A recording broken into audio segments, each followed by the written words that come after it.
Hello everyone, my name's John, and I was diagnosed with type 2 diabetes some years ago, and I'm here to tell you my story and some things about type 2 diabetes you may not know.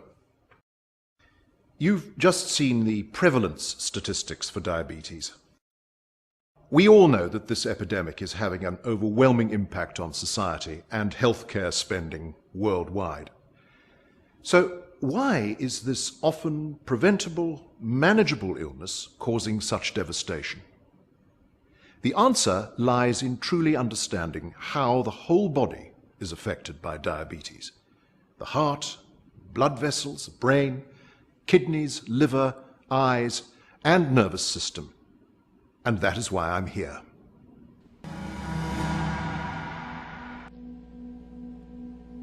The hormone insulin plays an important role in controlling blood glucose.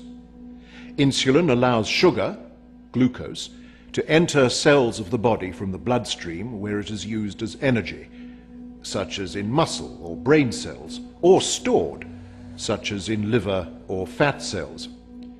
Type 2 diabetes occurs when insufficient insulin is released or the body is unable to use insulin properly. This can lead to an insulin secretion deficiency or insulin resistance, which plays a key role in developing hypoglycemia or elevated blood glucose, and eventually type 2 diabetes. As a result of hypoglycemia, glucose accumulates in the bloodstream, causing acute diabetic symptoms such as tiredness, blurred vision, thirst, and frequent urination.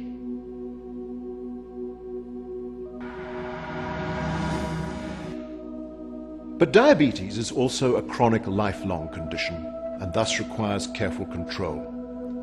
Without proper management, damage may occur to widespread bodily functions. These are termed microvascular complications, which can affect the eyes, feet, and kidneys, or macrovascular complications, which could affect the brain or the heart. Microvascular complications of diabetes can impair eyesight or cause vision loss.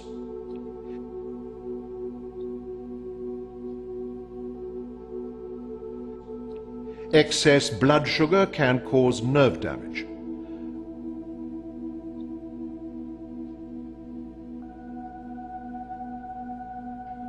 Over time, high blood glucose levels damage the kidney filtering systems, allowing protein into the urine, a condition called microalbuminuria.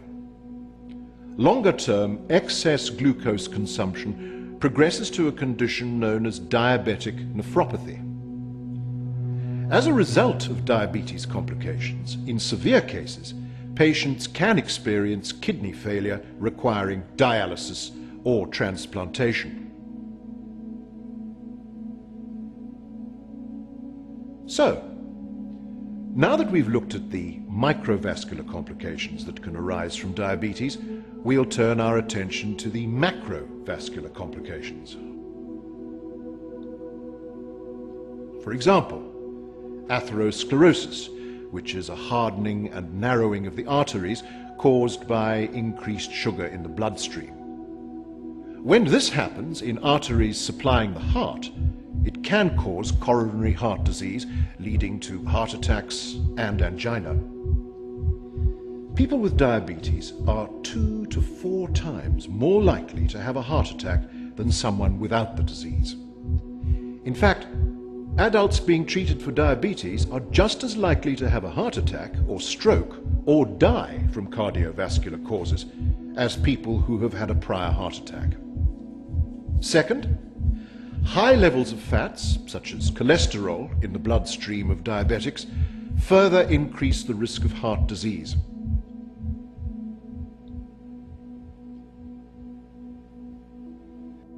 In the brain, atherosclerosis can cause diabetes patients to suffer a stroke. The risk of stroke among people with type 2 diabetes is already high at the onset of the disease. In fact, it's more than double that of the general population.